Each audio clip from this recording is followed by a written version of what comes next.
নমস্কার, ব্রেকিং বাংলায় আপনাদের স্বাগত। আমি জয়ন্ত মজুমদার।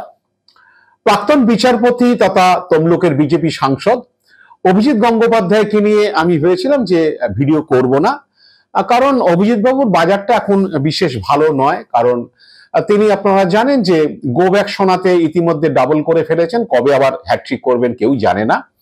আর বিচারপতি থাকতে আপনারা নিশ্চিতভাবে জানতেন, প্রায় প্রত্যেক দিনই বিভিন্ন সংবাদ মাধ্যমের শিরোনামে থাকতেন, বিভিন্ন সময় বিভিন্ন মামলার রায় দিয়েছেন, রায়ের সব অবজারভেশনে বিভিন্ন কথা বলেছেন। কোনো সময় বলেছেন যে শেষ দেখে ছাড়বো, দুর্নীতির একদম শিকড় উপড়ে দেবো, কোনো সময় বলেছিলেন মাথা পর্যন্ত পৌঁছবো, এইসব ধরনের কথাবার্তা বলেছেন। আবার সিবিআই প্রতি হতাশা প্রকাশ করে বলেছেন সুড়ঙ্গের শেষে আলো দেখতে পাচ্ছেন না।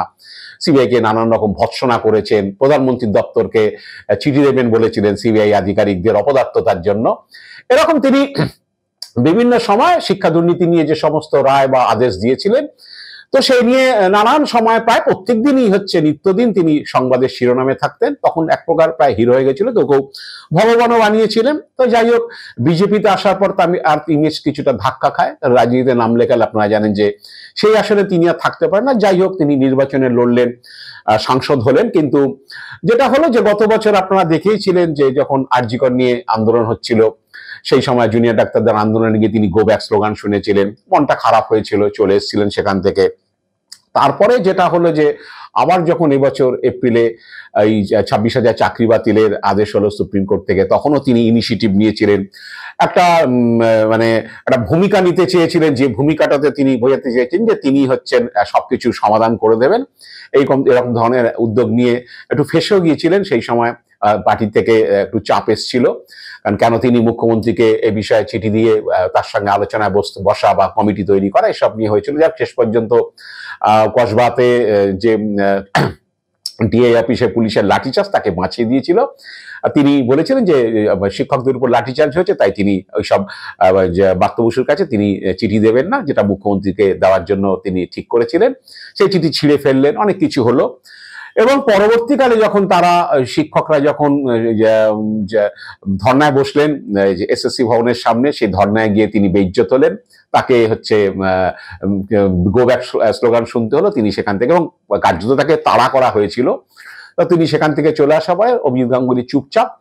আর বিজেপিতেও, পার্টিতে তিনি তো খুব একটা কলকে পান না, কারণ তিনি তো বেসিক্যালি পার্টির লোক নন, তাই তাকে খুব একটা পাত্তা পাওয়ার কথাও না। সাংসদ এলাকায় তিনি গিয়ে এটা ওটা ফিতে কাটতে পারেন, উদ্বোধন করতে পারেন, চারটে বক্তব্য রাখতে পারেন। কিন্তু পার্টির লিডার যারা, তাদের যেমনি অন্য রাজনৈতিক কর্মসূচি থাকে, তারা রাজনৈতিক বক্তৃতা করেন বিভিন্ন ইস্যুতে, কিন্তু অভিজিৎ গাঙ্গুলিতে সেই বিষয়টা নেই। যাই হোক, শেষ ওই চাকরি বাতিলের সময়, 26,000 চাকরি বাতিলের সময় তিনি আবার কয়েকদিন খবরে টবরে ছিলেন। এসএসসি অফিসে যাওয়া, ধর্নাতে অংশ নেওয়া, রাত্রেবেলায় গিয়ে যারা ধর্না দিচ্ছিলেন তাদের সঙ্গে আলোচনা করা, এসব কয়েকদিন হলো টলো, আবার চুপচাপ। তো আমি ঠিক করেছিলাম যে ওনাকে নিয়ে আর বেশি নাড়াঘাটা করব না, কারণ এখন ওনার বাজার সত্যিই ভালো না। তো আমার দু একজন শুভানুধ্যায়ী, যেন খবরটা 3 দিনের আগের ঘটনা, আমার দু একজন শুভানুধ্যায়ী বললেন যে এরকম একটা ঘটনা ঘটেছে। তো অভিজিৎ গাঙ্গুলি বেড়ে খেলেছিলেন, সেই বেড়ে খেলাটা ধরা পড়ে গিয়েছে হাইকোর্টে।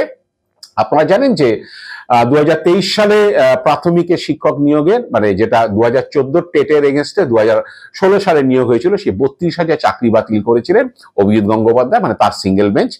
তো সেটা নিয়ে ডিভিশন বেঞ্চে স্টে হয়, এবং ডিভিশন বেঞ্চে আবার সেই শুনানি শুরু হয়েছে। চাকরি প্রার্থীরা, যারা বঞ্চিত চাকরি প্রার্থী, তারা দ্রুত শুনানির আবেদন করেছিলেন এপ্রিল মাসে।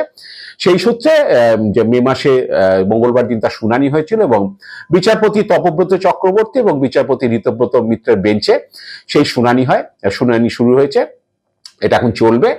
তো সেখানে সেই শুনানির সময় যেটা হয়েছিল, পর্ষদের পক্ষ থেকে যে অ্যাডভোকেট জেনারেল কিশোর দত্ত, তিনি বেশ কিছু বিষয় বলেছেন, যে আবেদনকারীরা কি বলেছিলেন এবং কি রায় হয়েছে সেই বিষয় প্রসঙ্গে। তিনি পরিষ্কার বলেছেন যে মূলত অনিয়মের অভিযোগ করা হয়েছিল যারা আবেদন করেছিলেন এই মামলাটাতে। তাদের অ্যাপটিটিউড টেস্ট হয়নি, কি রিজার্ভেশন তালিকা অনুযায়ী হয়নি, কাউকে নাম্বার বাড়িয়ে দেওয়া হয়েছে মৌখিক, এরকম ধরনের প্রশিক্ষণ ছাড়া অনেকে চাকরি পেয়েছেন। মূলত অনিয়ম, কিন্তু দুর্নীতির বিষয়ে কিন্তু কোনো প্রমাণ হয়নি। টাকা দিয়ে চাকরি হয়েছে, বা কেউ টাকা নিয়েছে বা কেউ টাকা দিয়েছে, এরকম কোনো প্রমাণ কিন্তু ছিল না। আর দুর্নীতি আর অনিয়ম এক বিষয় না, এই বিষয়ে এইসব নিয়ে সওয়াল করেছেন কিশোর দত্ত।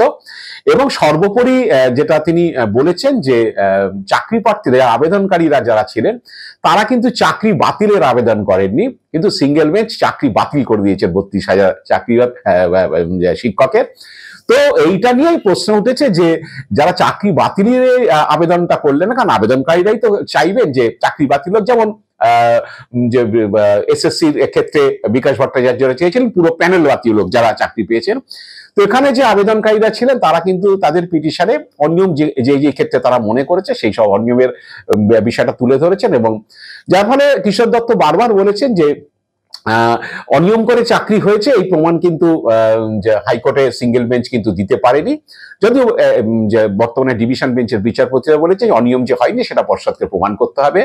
তো এই সব সরল হয়েছে, কিন্তু মূলত যেটা যে চাকরি বাতিলের বিষয়টা সেটা অভিজিৎ গাঙ্গুলি হচ্ছে নিজে থেকে তিনি করেছেন, কারণ ওইটাই শহরের একটা অন্যতম বিষয় যে বাতিলের আবেদন হয়ে অথচ তিনি বাতিল করে দিয়েছেন। তা এরপরেই চর্চা শুরু হয়েছে যে আসলে তখন থেকে কি তিনি মানে বিজেপিতে চলে গেছে, মনটা একটু শরীরটা চেয়ারে, বিচারপতি চেয়ারে তিনি রয়েছেন হাইকোর্টে, চেয়ারে বসে আছেন বিচারপতি চেয়ারে, অথচ মনটা বিজেপিতে চলে গেছে, তাই আবেদন না থাকা সত্ত্বেও না হওয়া সত্ত্বেও হচ্ছে বেড়ে তিনি খেলে ফেলেছেন এবং 32,000 চাকরি বাতিল করে দিয়েছেন।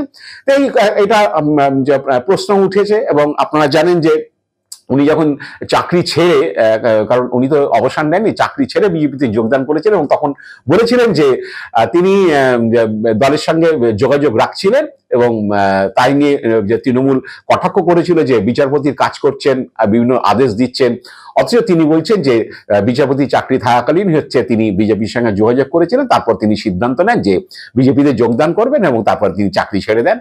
তো চাকরি ছেড়ে দিয়ে বা অবসর নিয়ে যদি তারপর তিনি দলে যোগদান করতেন বা রাজনীতিতে যোগদান করতেন তাহলে এই প্রশ্ন উঠতো না।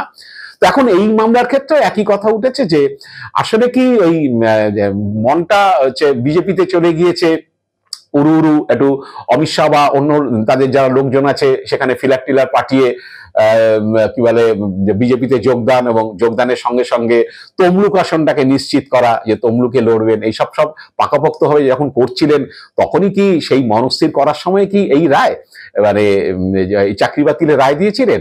সেই কারণে কি হচ্ছে যা আবেদনকারীরা চাননি তার থেকেও তারা বেশি কিছু পেয়ে গেছেন? এইসব এখন প্রশ্ন উঠেছে। তো আমি জানি না শেষ পর্যন্ত ডিভিশন বেঞ্চ কি রায় দেবে তাদের এই শুনানির পরে, বাতিলই রাখবে নাকি অন্য কোনোভাবে তারা কোনো রায় দেবে। যদিও অভিজিৎ গঙ্গোপাধ্যায় ইতিমধ্যেই এই মামলা সিবিআই তদন্তর নির্দেশ দিয়েছিলেন, মানিক ভট্টাচার্য থেকে শুরু করে আরো বেশ কয়েকজন গ্রেফতারও হয়েছেন। সিবিআই তদন্ত করবে যে কোনো দুর্নীতি হয়েছে কিনা বা কোনো অনিয়মে কারা কারা যুক্ত কি বৃত্তান্ত, সেটা তারা তদন্ত করবে। কিন্তু বাতিলটা নিয়ে এখন যে অভিজিৎ গাঙ্গুলি বেড়ে খেলে ফেলেছেন সেটা নিয়ে এখন ফ্যাসাদে নিশ্চিতভাবেই পড়বেন। জানি না উনি এখন এসব নিয়ে আর মাথা ঘামান কিনা, কারণ এখন তো আর বিচারপতি নেই, এখন পার্টির লোক হয়ে গেছেন, এখন পার্টির এমপি।